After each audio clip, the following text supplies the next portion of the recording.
This is Code Green, weekdays from 8 a.m. on Spirit TV.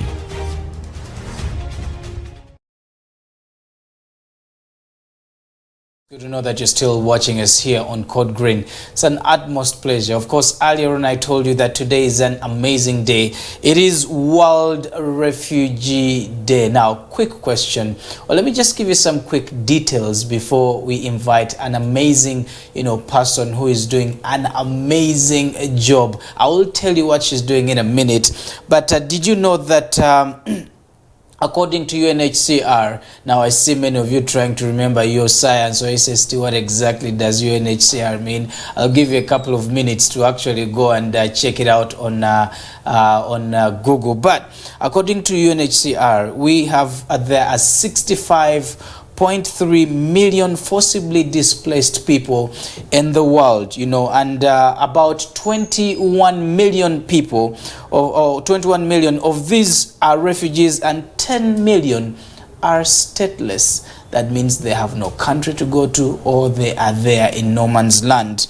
Now, interestingly enough, 86% of these refugees are hosted in developing countries. Imagine that. Now, the number, of course, in the past has jumped up by 16% in the last decade, and refugees only account for a tiny percentage of overall immigration. Now, to better understand or discuss this particular dynamics, ladies and gentlemen, allow me to introduce to you none other than Barbara Atukunda, who is the head of partnerships and development at Wezesha Impact. Ladies and gentlemen, if you can put your hands together, if you can just wave, chances are she will see you. No, I'm kidding.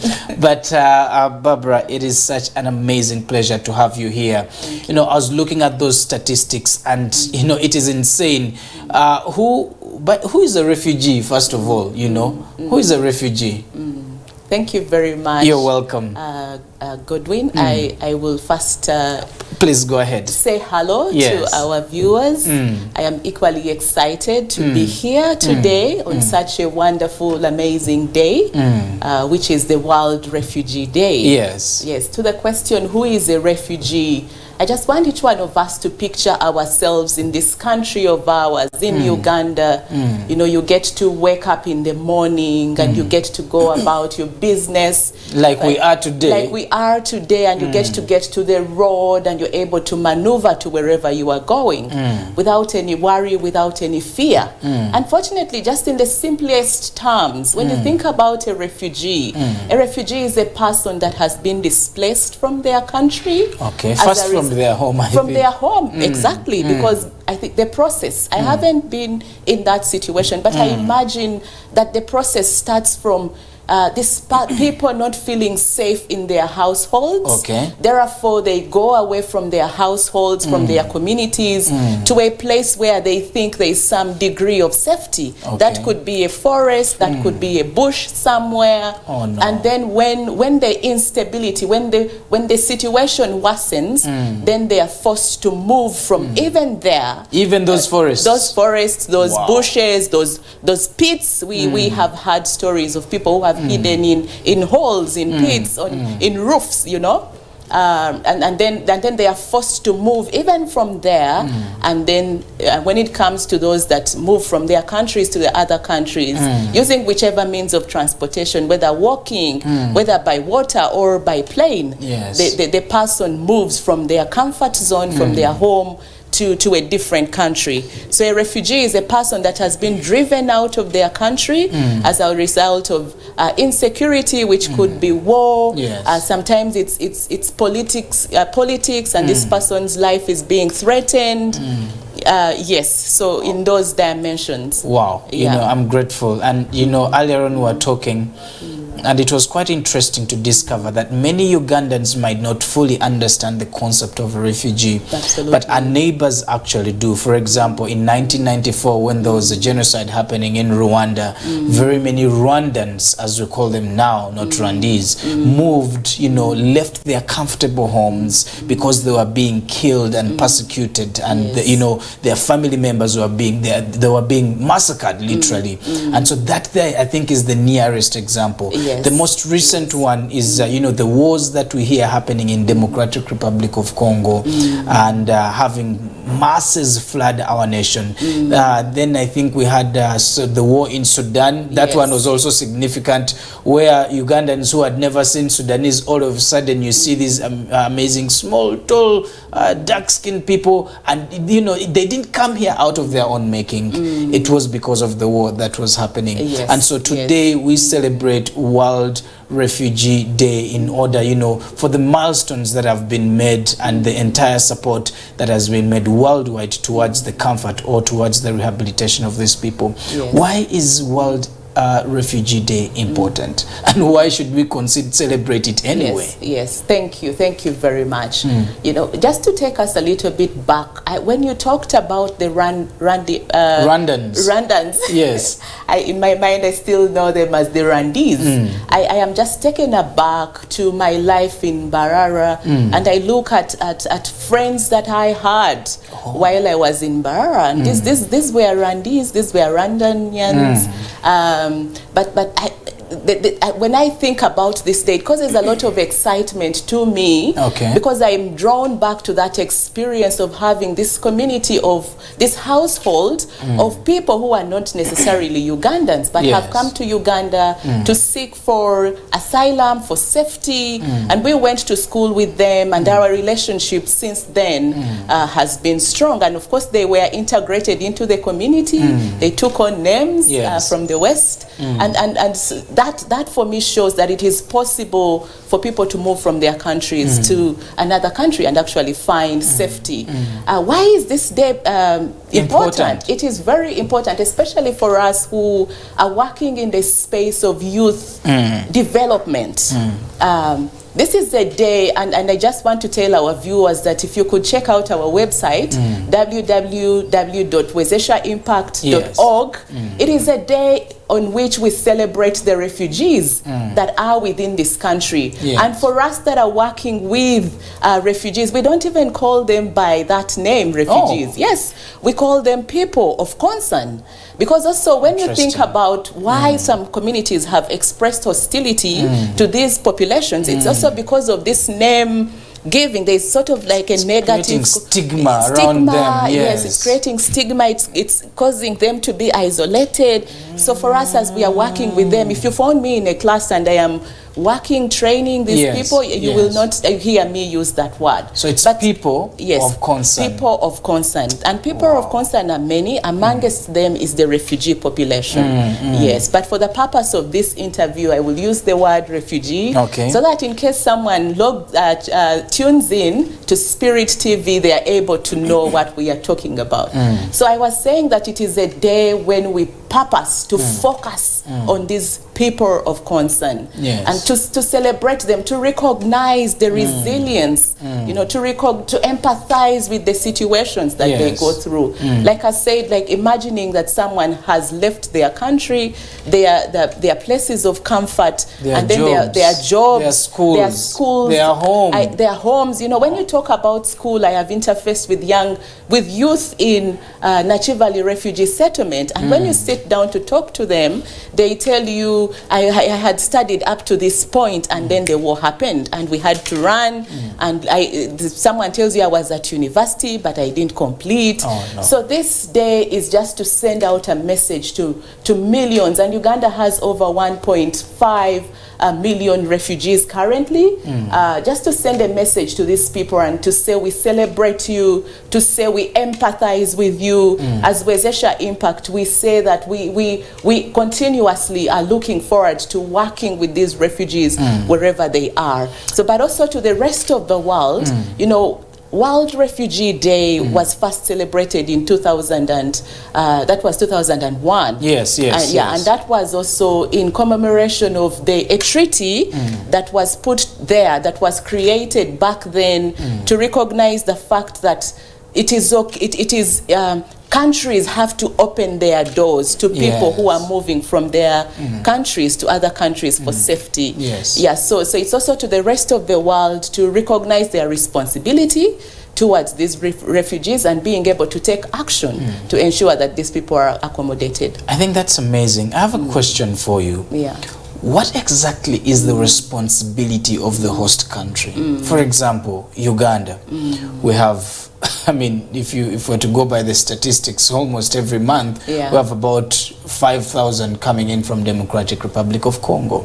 By the time they were recognized that we have Sudanese, South Sudanese, I'm thinking there must have been over 100,000 of them. What exactly do we do? What is our responsibility when we bring them in? Thank you. As a country. As a country. Yes. And when you look at the past 2 years, and you look at districts like Jumani, or even looking at the West Nile region, the influx, the number of refugees that are coming in has increased. And so when you talk about what is our responsibility as a country here in Uganda, for me it is like a question of asking what is the responsibility of a father. So we are the fathers. We become the parents. If I may put it that way. It is that serious. It is that serious because look at our African cultural setting and imagine a household or siblings where one of your siblings is married, has 5 children, and that your sibling dies, and maybe along the way even the father of the children dies. What happens to those children? You take them on. You take them on as the family. You take them on, and even when you leave them at the grandparents, each one of the siblings takes responsibility. I will pay school fees, I will do clothing, I will do medical. Wow. There's that, and you know, I felt so proud when you said that about 80, the statistic 86%. was 86% of refugees are being hosted in developing countries. You know, that is amazing. As much as we are still on our way of development, we are also opening our doors to say, no, we can do more. This is human race. We can support one another.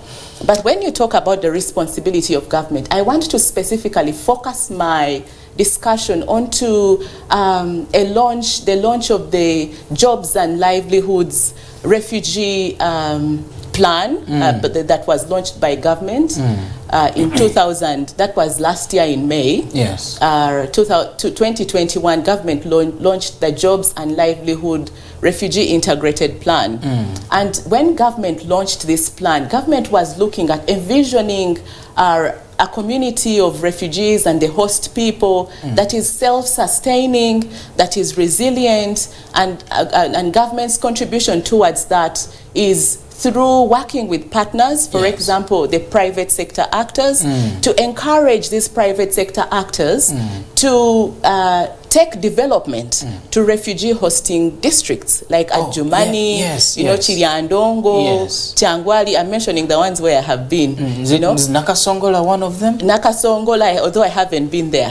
So government partnering with the private sector actors, because we know when the private sector actors set up in these districts, there's increased opportunity for host people and even these refugees to gain employment by working with the private sector actors. It is a way of increasing household income.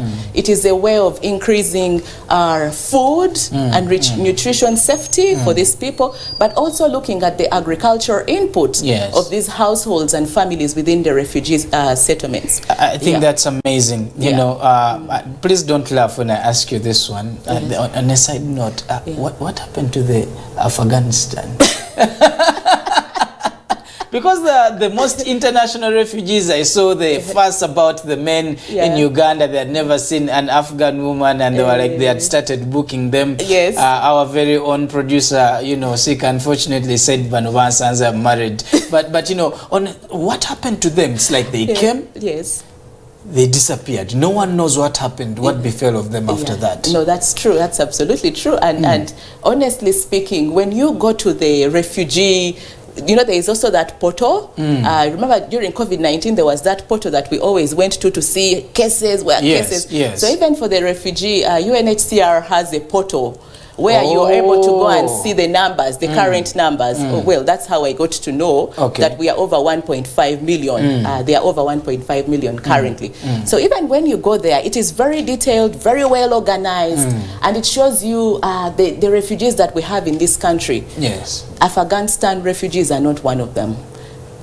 That's they are not there. So they never came. Okay, was it a hub in terms of wano ili taxi park, you know, to baita mbuisi balabika. Okay, yeah, but okay. Unless they are in that small number of others who are about 800 yeah, but I mean they are not reflected at least with such details, because I'm glad you mentioned that. You know, maybe it's because we've never had really the actual benefit of refugees to a host community. What are some of them? Because, you know, I'm looking at it in my mind and I'm trying to see beyond the, you know, corruption scandals that we've had in the office of the Prime Minister and, you know, related to the refugees, beyond the instabilities that they bring and what allegedly, what are some of the notable benefits that we can say actually refugees are beneficial to a country? Yes. Thank you. One that quickly comes to my mind is labor. Okay. For lack of a better way of putting it, because just to recognize that these are people, you know, these are people that are coming to a country, and when a country has people, that's a resource. It's like how we say that Uganda has a high number of young people. That means that there's longevity. That is a resource. That's manpower. That's knowledge. So just to recognize that with these people coming in, as much as there's some disadvantages, but the biggest thing that we see is the manpower that they bring into the country. When you go through Chiliandongo, that town, I'm trying to remember its name. The economic activity. Chiliandongo district. Yes. Mijera, Chigumba. I'm trying to get my directions right. What's that place? But it's Godwin, if you get it, I'll give you something. Wait. That place in Chiliandongo. Chiliandongo itself. Okay, let's talk about Chiliandongo. The economic activity along that stretch. Those were forgotten areas. We only even paid attention after refugees went there. Refugees went there. So the place is busy, and it's not only the refugees. Let us not only focus our eyes on the refugees, but even the host communities. Yes, one of our staff members who is in Chiliandongo doing a very good job empowering young people in entrepreneurship and economic development tells us that accommodation, like in terms of housing, you know, the houses there, it's difficult to get accommodation in that place. Yes, because these people, of course, when they come in, they are taken to the camps, they are taken to the settlement.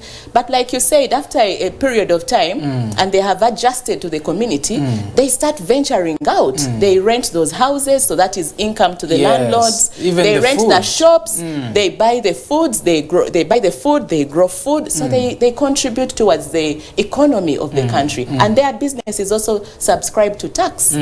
So you know, I right now I'm thinking to myself, very many things, but I'm reminded of Chisenyi. Yes. Chisenyi was a place known for thieves, for goons, and if they stole your phone and you tried chasing them towards that direction, you are gone. Yeah, that's true. But as we speak right now, it is a business hub.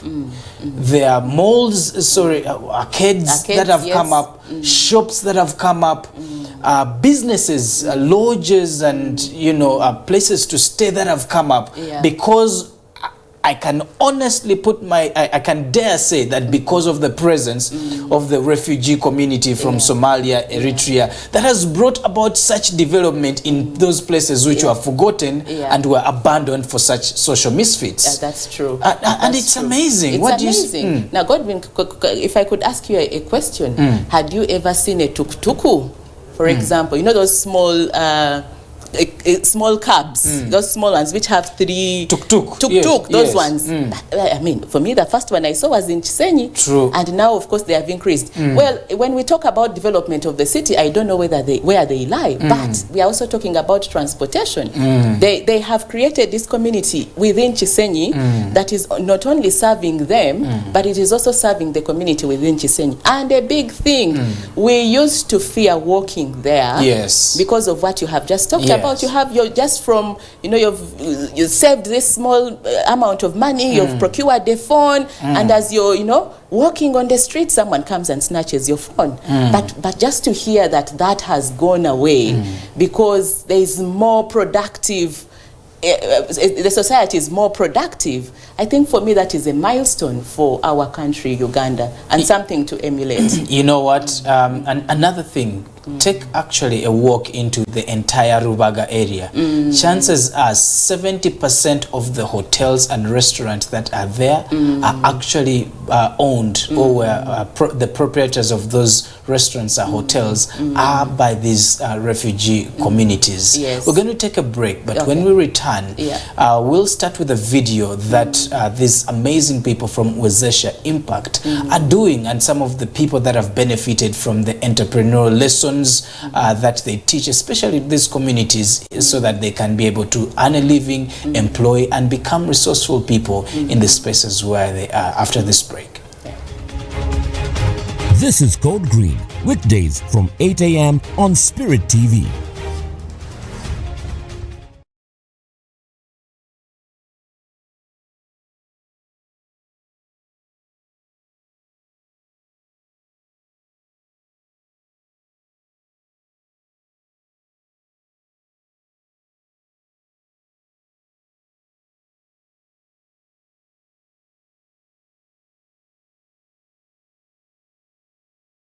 Listen to 96.6 Spirit FM online via your mobile app, only for Android devices. Go to your Google Play Store, type Spirit FM 96.6, download and click Listen Live.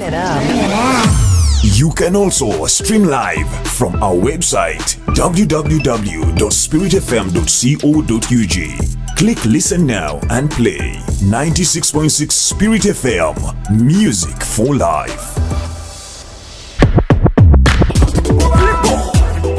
Yo, what's up, people? How you doing, man? This is your man, King of Radio, on your TV. And of course, you know what happens exactly from 5 p.m. to 8 p.m. here on Spirit TV. African Exclusive is all about cool vibes, celebrity vibe, 411. What's your latest in the gospel industry? What are you doing differently? What we do is give you all the infotainment that you've been looking for right here every single day. And we got you sorted. So you sit back, relax, put your feet up, and enjoy what's happening up in here. Hey!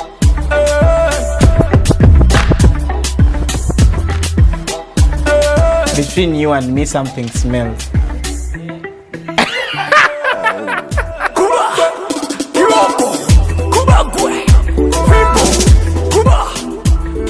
Spirit TV, a place for you. This is Code Green, weekdays from 8 a.m. on Spirit TV.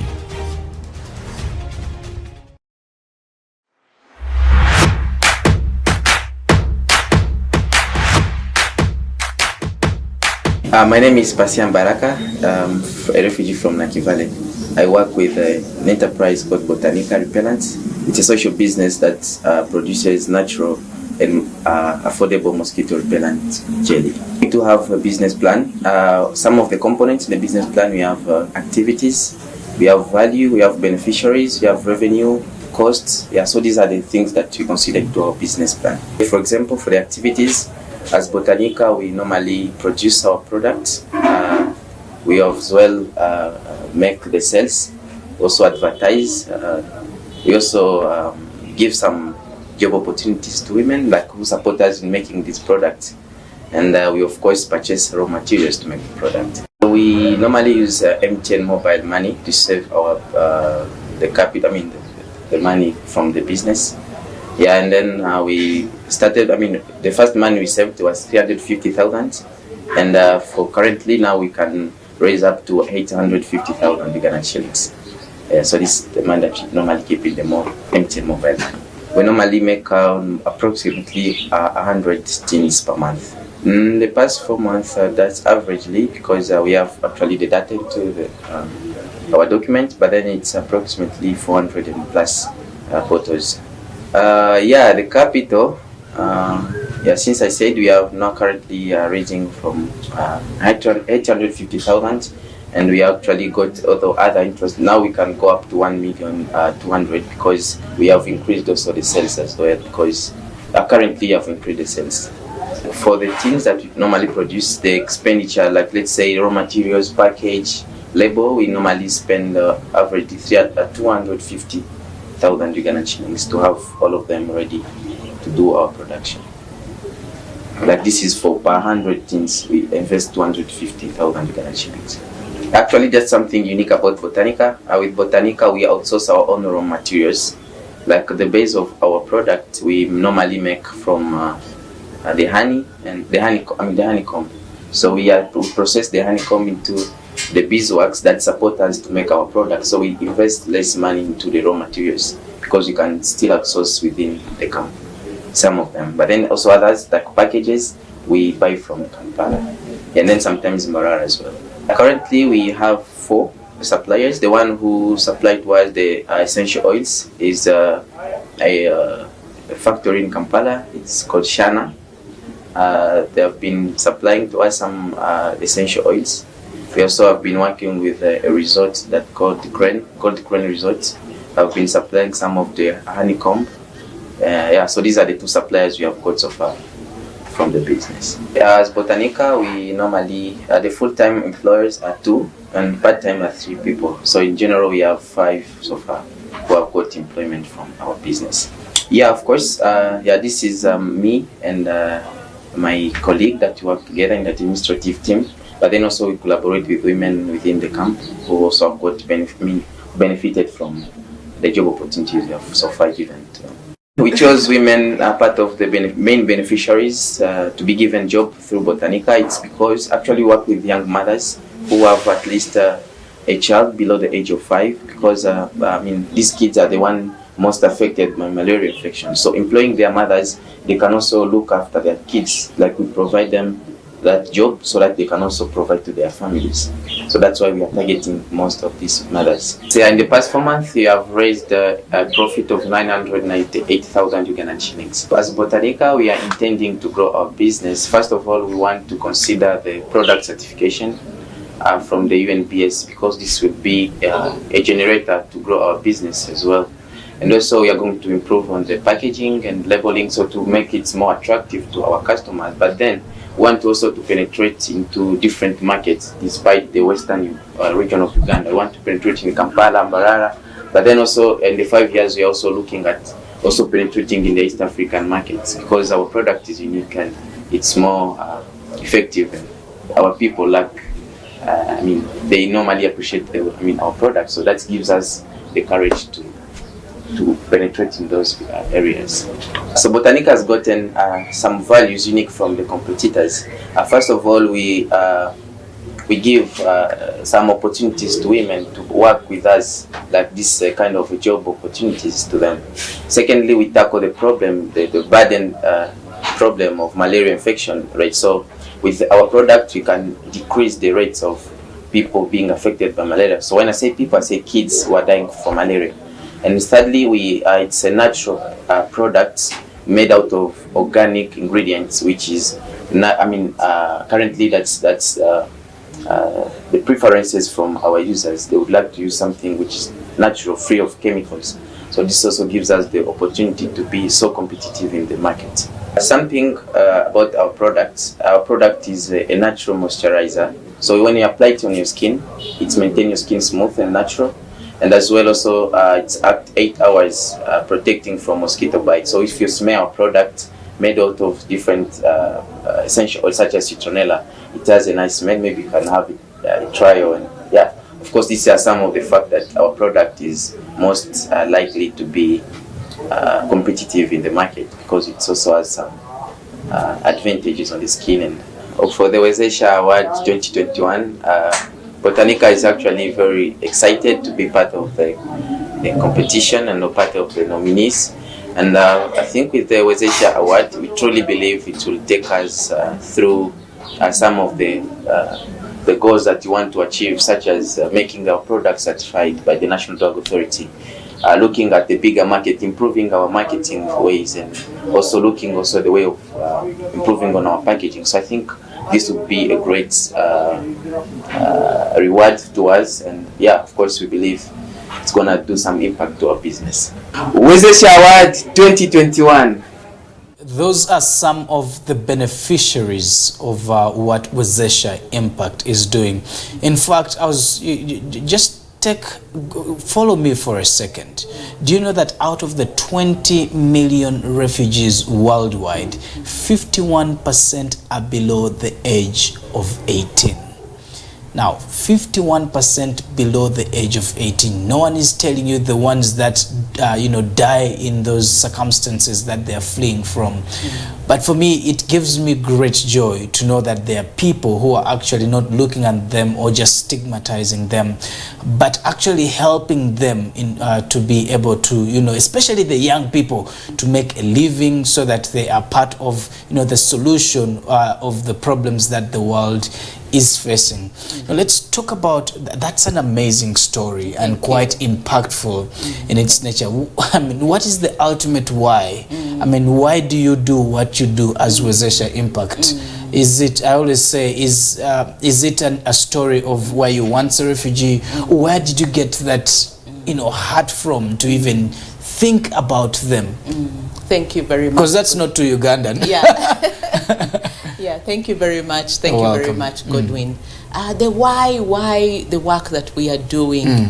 When you think about, let's start with Uganda as a country, as I had earlier talked about, the fact that the biggest demographic that we have is the young people. Now, when you interrogate that demographic further, you realize that just to use the statistics by the World Bank, that 78% of the unemployed are youth. Yes. So then you think about 51% of the refugees being young people. Then you put the two together. Uganda already has a high population of the young people, and this high population is unemployed, largely unemployed. Now you also look at the fact that the refugees that are coming into the country are largely young people, children, adolescents, youth, and then also young mothers. So as Wezesha Impact, our vision is that youth in Africa are fully engaged economically and socially. And we intentionally talk about Africa because our interventions are not capped in Uganda only, but also looking at other countries within Africa. So then you ask yourself the question, okay, so if you have interventions that are looking at transforming Africa, then doesn't it make your work even much easier if some of these young people that are from African countries have come closer to you within Uganda? So then we realize this is an opportunity for Wezesha Impact to actually achieve its vision, that young people are fully engaged economically and socially. And the way we do it, the way we do this as Wezesha Impact is through skilling young people, through entrepreneurship, equipping them with business development skills so that they are able to create their own enterprises. It's amazing. We know so many people who teach skills and what. How far technically do you go in terms of equipping them? Because there is giving them head knowledge. I saw that gentleman in there. I mean, they are too organized, more than the businesses I've seen in this nation. I mean, they have a profit and loss spreadsheet on their computer. He has his records of head, and he knows his expenditures, he knows his profit, and he knows where he's going. I mean, that's beyond a university course. How do you offer them beyond mind in terms of finances or technical support or equipment? How far do you go? Yes, thank you, Godwin. As I mentioned, that they are people of concern. When we go to carry out our programs with these communities, we go with the mindset of knowing that the people that we are going to meet are, first of all, people that are in need of psychosocial support in terms of mentorship. So when we have our well-trained facilitators go to train, I talked about entrepreneurship, I talked about employability, but it starts with the mentorship, because we are well cognizant that they have come with stories, they have come with difficult stories. So if you start the training by talking about how do you start a business, or how do you generate a business plan, without sitting down with this young person and listening to them and listening to their story and how they got where they are, then that lesson is going to be useless. I know there's a Ugandan out there who is asking, and I want to pose these two questions. How many young people have you reached out so far? And do you extend this to non-refugee communities? Absolutely. Because there are many unemployed young people as well who would like to be equipped with such amazing skills. Yes. Currently, we have worked with over 500 refugees, and we are increasing our interventions with the as they come in, as more programs are being created. And with these refugees, we have done experiential entrepreneurship trainings and job readiness trainings, as well as, for example, the story that we have just seen. This is a young person that had started their business, but then we add on to their skill, but by enabling them organize themselves in terms of record keeping, their business plan, helping them to establish their business plan. And then when it comes to the host communities or those that are not refugees, necessarily, Wezesha Impact has worked with over 9,000 young people. Wow. In Uganda, within the different districts of Uganda. Wow. Yeah. That's amazing. Thank you. So are they like schools? How do you, determine those groups? Groups, yes. Well, our model is an integration, working with already existing systems within the vocational school setup. Okay. And by vocational school, those are the schools that are technically building the skill of these young people to be able to start their own businesses or to find employment. So we align our programs with vocational schools. In Uganda, we are currently partnering with over 100 vocational schools. And then we also work with organizations that those could be CBOs, those could be non-government organizations that have a focus of youth skilling. Yes. Because we know the channel of young people that are not in vocational education or formal education is informal training. That's true. Yeah. So we also align our activities with organizations that have a focus of skilling of the young people, and we introduce our employability training to these organizations with a purpose of increasing the employability rate of young people in Uganda. Wow. And we believe by doing so, we shall be contributing to reducing poverty, but also reducing the unemployment rate of young people in Uganda. That's amazing. I'm happy to meet with someone. I met someone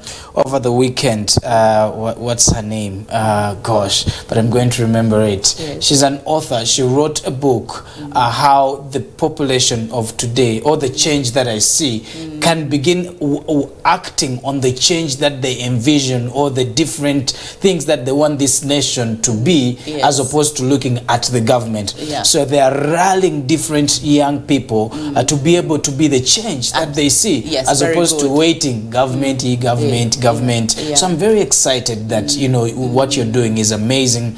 Instead of looking at the government to help skill, create employment, we're actually being solutions to the problem. Thank you. Quick one. How can host communities, you've talked about Kiriandongo, how can they what can we do in order to be more accommodative as a nation to refugee communities, as opposed to just people of concern, right? Instead of judging them, stigmatizing them, what best can we do? But then you also need to answer the flip side of that question of some of those people with concern or refugees have been found to be hostile to the communities where they are put. They feel like they are, we owe them a lot, and they instead fight with the host communities. How can we bring a kind of reconciliation between those two? Okay, thank you very much. I would use a case scenario that is very familiar to me. We are currently implementing a project in the northern region in partnership with Goal Uganda under the Young Africa Works Market for youth, that is bringing about dignified and fulfilling work for young people. Now, we intentionally, we have groups, and we with the host and the refugee community, when we bring about young people in groups, we give them, the young people have an opportunity of taking up leadership within their groups. And so one thing that we emphasize is that leadership is based on technical ability. Yes. So we emphasize that it does not matter whether it is a person from the host community or it is a refugee. If that person has the technical ability, they can lead. Wow. So that kind of integration, or not segregating, and also slowly mentoring and supporting the young people in the host community to realize that this team that has come into your community also has something to offer is important. It is something that we as Wezesha Impact have actively done to contribute towards the integration of refugees within our community. Now, to the question of, on the flip side, you know, we have had some sad stories. So, for example, for the ones that integrate within the community, for example, Kampala, this has been said over and over again that they will rent a house. Yes. You rent it to one person. Before you know it, there are 20 people in the house, Yes. and all sockets are out. Charcoal, the walls, they're all black because of charcoal. I think for me, the message that I want to pass on or to make known to even these that come in as refugees is that as a country, we also have principles. Yes. We have values, we have principles. So it's also important that they adjust towards the principles and the values of that country, not to look at themselves. Yes, they are temporary, because sometimes I think about it and say, okay, it's because maybe could it be that they think they are temporary? Then that person is like, I don't care. I will enter this house and everything is destroyed. But just also for them to appreciate the circumstances in which they come to integrate within the community, to learn the culture of the community, on the side of government, on the side of the private sector, on the side of the civil society organization. It is our responsibility to help these teams. On the side of the church, it is our responsibility to help these people that come in as our guests, to help them integrate into the practices and the norms and the culture of the society. Wow, thank you so much. It's trust me, it's been quite educative, and I've learned a lot. And hopefully our mindset can change a little bit towards people with concern, or people of concern, no, people with concern, the refugees, so that we can be able to help them as opposed to, you know, just judge them and segregate them. How can people reach you? I know from different stakeholders to better understand what you're doing, or even just ask questions, really. Okay, thank you very much, Godwin, for this wonderful opportunity. Our website is www.wezeshaimpact.org. Please visit us. Today on our Facebook page, which is Wezesha Impact, it is going to be awash with stories of young people in the different refugee setups that we have worked with and what they have been able to do. Please visit our Facebook page and read those stories. Our office is located in Mengo, St. Emma Road, in Sibambi Junction. That is where our offices are. You're welcome to visit us. Please come in with, we are open to ideas and what we can do together. And then just to share our telephone number in case someone wants to call us, you can call our office number on +256 392 404 662. I will read it again. Our office number is +256 392 404 662. Thank you. Thank you so much. It's actually been an utmost pleasure having you here, and for you to educate us. And we pray that God will continue blessing you and increasing your network and net worth, so that you can be able to reach out to as many young people as you possibly can. Earlier on, we asked you a question concerning, you know, this whole issue of increasing salaries for scientists alone. And some people have brought in their feedback on Twitter and Facebook. Let me just take a moment and read a few. Jonathan Jonathan Gesha is saying, I think it's a right move, but in the wrong approach. At least he could include the art teachers as well for balance.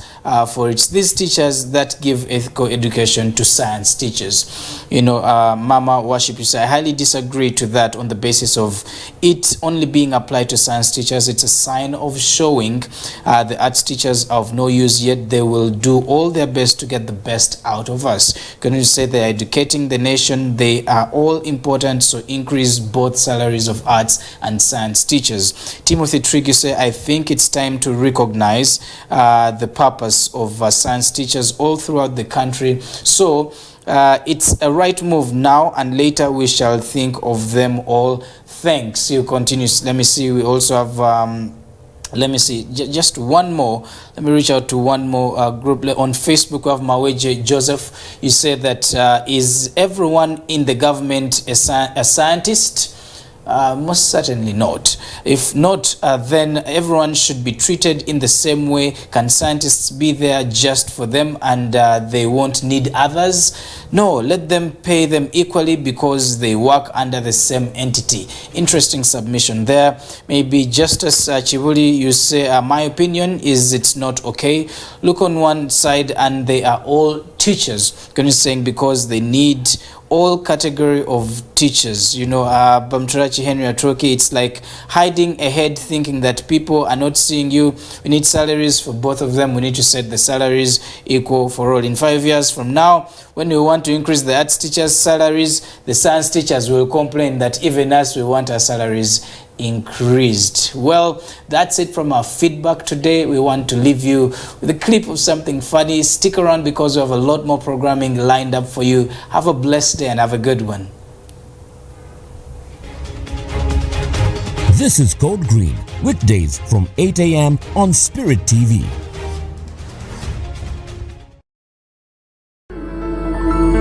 Spirit TV, a place for you.